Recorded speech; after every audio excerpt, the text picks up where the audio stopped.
Okay, so we're asked to find the points of discontinuity on this function and then to find the limits from the right and the left at any points of discontinuity. First thing we want to do is graph the thing. So we'll do that. So with these piecewise functions, the first place you want to look is right here. It says if x is less than -2, then the function, the output value is 5. So -2 is kind of what we would refer to as a breaking point on this piecewise function. I'm going to start there. If I'm less than -2, then the output is always 5. So we'll go up here to 5. Constantly 5 means that here's -2. Less than that is to the left. And since it says strictly less than, we use an open circle. So that's what the graph is going to look like for all values of x that are less than -2. The next row here, it says if x is between -2 and 1, that's really the best way to read this. X, look where it is, it's between -2 and 1. If x is between -2 and 1, then the output value is x plus 5. So I'm going to plug -2 into here. Okay, if I plug -2, I get 3 out. So -2, 3 out.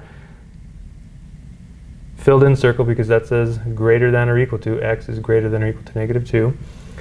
And then if I plug in 1 on this thing, 1 plus 5 gives me 6. So I'll come up here to 6. And the output there is 6. So I'll put a filled in circle there as well. And again, since it's less than or equal to, filled in circle. This is a linear function between these two things, so all I have to do is just sort of connect them with a line like that. Okay, then if x is greater than 1, the output value is 6. Okay, so here's 1. The output value is constantly 6. This says greater than, but since the output is the same in both, from both directions, I'll just leave the filled in circle.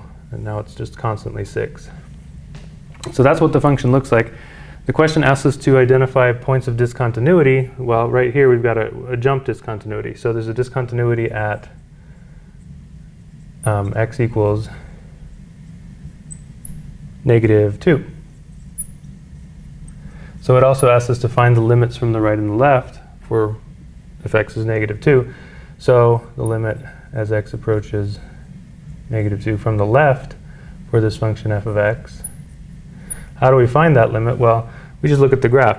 If I'm to the left of -2, what is the output value? Well, it's always 6. And so the closer that I get to -2, approaching only from the left, I look at the graph. Well, the output values are always 6. So it seems that the output values are approaching 6 as x approaches -2. So that limit is, oh, sorry, I should be saying 5 there, not 6. My graph is a little bit messed up. It should be 5, not 6. Sorry about that. So yeah, wherever I just said 5, or whenever I just said 6, I meant 5. So as we approach -2 from the left, the output value is constantly 5, so the limit there is 5. And then the limit from the right, fix that. The limit as we approach -2 from the right, I have to sneeze. Sorry. Okay, so anyway, the limit as I approach from the right, now I'm looking for values of x that are greater than -2. So like I could pick maybe, I don't know, -1 is greater. Look at what the output value is there. So basically what I'm looking at is output values that are kind of close to, but greater than -2. And look at what these output values are doing. The closer that I get to -2, you see what the output values are doing. They're getting, so as I go this way towards -2 on the x, notice that the y values tend to be going downward. Well, what are they approaching? Well, as I reach -2, the output value is 3, and so that is the limit, 3. And so what we notice here is that the limit from the right and the limit from the left are not equal. And so what does that mean?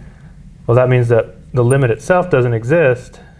So the limit as we approach -2 from the right and the left are not the same. Okay, so what does that mean? So that means the limit itself doesn't exist. The limit as x approaches -2 without a plus or minus on it doesn't exist. And so what does that mean? If the limit doesn't exist, well, that's one of the conditions for continuity at a particular x value. So there's a discontinuity at x equals -2. We already said that by just looking at the graph, but if we were doing this algebraically, this would be the indication that we have that discontinuity when we see that the limits from the right and the left are not the same, meaning the limit itself doesn't exist. That's a discontinuity. It's called a jump discontinuity. Okay.